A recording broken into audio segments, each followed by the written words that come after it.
I was just going to, well, I was tempted to say we cannot be aware of awareness, but I don't care to sound like I know it, so I was going to ask, can we be aware of awareness? But for the sake of this conversation, we have discovered, most of us, that we are aware of certain things, that we do not need thought to tell us.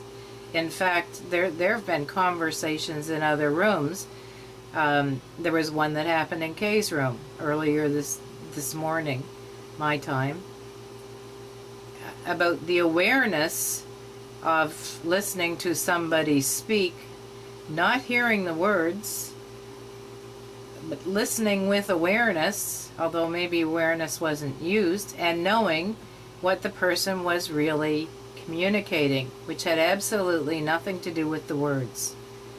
And that's a discovery that I've made back in as far as my teens, and I used to be called the person who read between the lines for that. Now it seems to have recently gone away, and a confused mind comes in there instead at times, most of the time.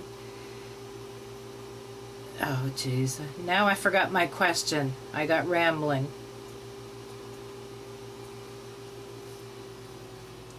That's where you're looking, in the rambles. It's a constant discovery, Edward, and the discovery from even my teens or whatever was forgotten because there was no caring to bring it forth and make it into a belief or any of that sort of thing. Okay, the mic is free. Stay with it, Mystica, and you'll notice the distinction perhaps between being able to read between the lines, and you're right in that area with psychicness and those kind of things.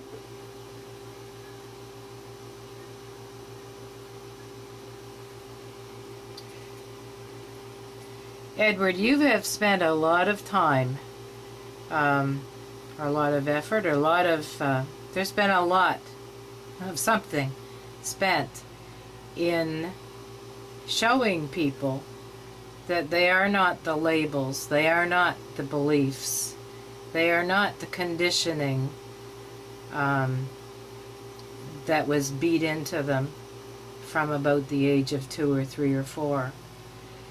And it doesn't synchronize with this becoming 100% of your fat.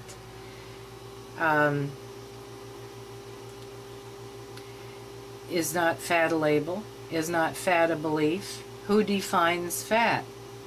And I'm using fat because that's what was used earlier. Is there a right and wrong to fat other than the health thing?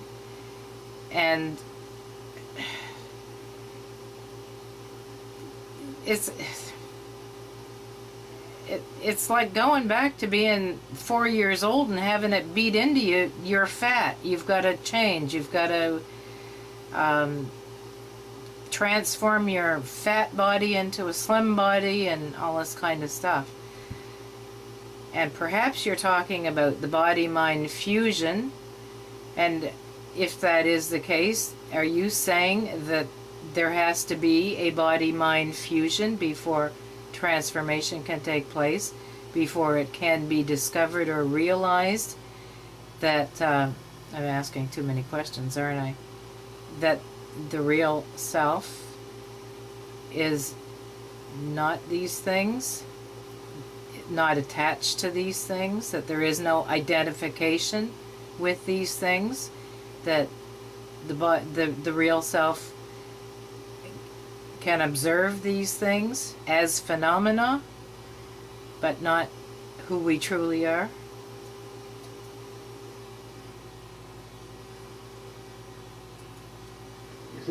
Judith, you're bouncing back and forth between a lot of different spaces, if you will, or domains of activity.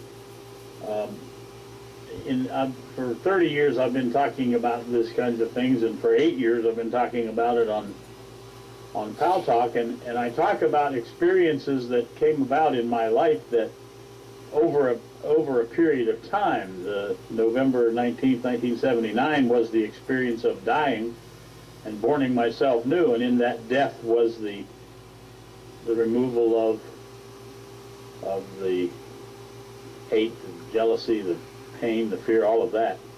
And then the other experiences that I talked about came along as I walked through life, as I experienced it, as I lived my life from living rather than from existing, as I lived outside of belief and outside of time, such as fusion. Fusion didn't occur till I realized that I was broken, that the mind and the body had separated long ago. All of us, our minds and body separated. So the fusion of mind and body is the, if you will, creation of one, so that we are one. And at that place we can discover that we are one, let's call it, with the universe, with everybody on the planet. That's what causes me to say that if there's one murderer, there's 6.5 billion murderers, because we are actually one entity, one unit, there's only one of us. It's broken into 6.5 billion fragments. Go ahead.